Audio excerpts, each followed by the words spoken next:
दोस्तों, आज हम यीशु मसीह के अनमोल वचन पर आधारित एक मधुर कविता प्रस्तुत करते हैं जो आपको हर दुख संकट को दूर कर सके। इस विषय पर एक लंबी कविता दी गई है जिसमें पश्चाताप, प्रेम और क्षमा की भावना को उजागर किया गया है।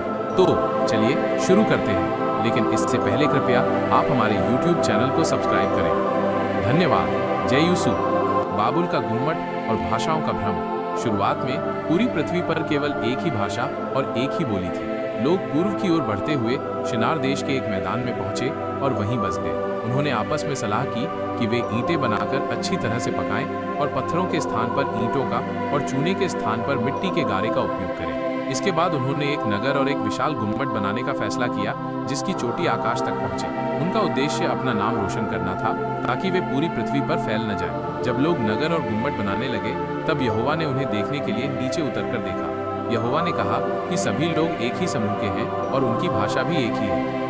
उन्होंने ऐसा काम शुरू किया है और अब वे जो कुछ भी करने की कोशिश करेंगे उसमें कुछ भी उनके लिए असंभव नहीं होगा। इसलिए यहोवा ने निर्णय लिया कि वे नीचे जाकर उनकी भाषा में इतनी गड़बड़ी डालेंगे कि वे एक दूसरे की बोली को समझ न सके। परिणाम स्वरूप यहोवा ने उन्हें वहां से पूरी पृथ्वी पर फैला दिया और उन्होंने उस नगर का निर्माण छोड़ दिया। इसी कारण उस नगर का नाम बाबुल पड़ा, क्योंकि यहोवा ने वहीं पर पूरी पृथ्वी की भाषा में गड़बड़ी डाली और वहीं से मनुष्यों को सारी पृथ्वी पर फैला दिया। शेम से लेकर 13 तक की वंशावली ये शेम की वंशावली है।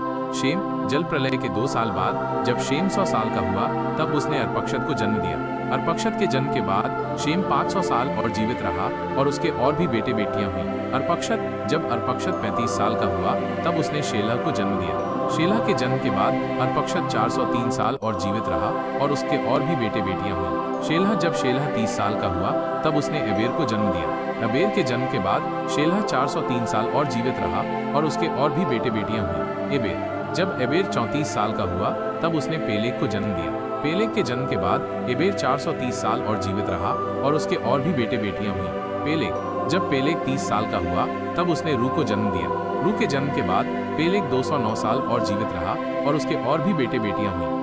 जब रू 32 साल का हुआ तब उसने सरूग को जन्म दिया। सरूग के जन्म के बाद रू 207 साल और जीवित रहा और उसके और भी बेटे बेटियां हुई। जब सरूग 30 साल का हुआ तब उसने नाहोर को जन्म दिया। नाहोर के जन्म के बाद सरूग 200 साल और जीवित रहा और उसके और भी बेटे बेटियां हुई। जब नाहोर 29 साल का हुआ तब उसने तेरह को जन्म दिया। तेरह के जन्म के बाद नाहोर 119 साल और जीवित रहा और उसके और भी बेटे बेटियां हुई। जब तेरह 70 साल का हुआ तब उसके द्वारा अब्राम, जो बाद में अब्राहम कहलाया, नाहोर और हारान का जन्म हुआ। हारान ने लूत को जन्म दिया। तेरह का प्रस्थान और मृत्यु।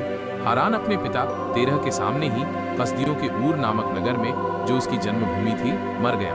अब्राम और नाहोर ने शादियां की।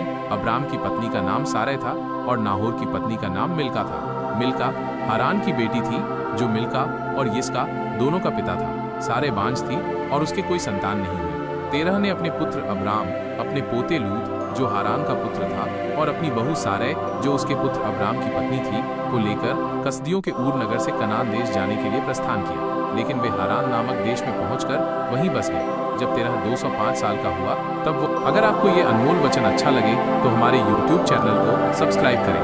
धन्यवाद। जय यीशु।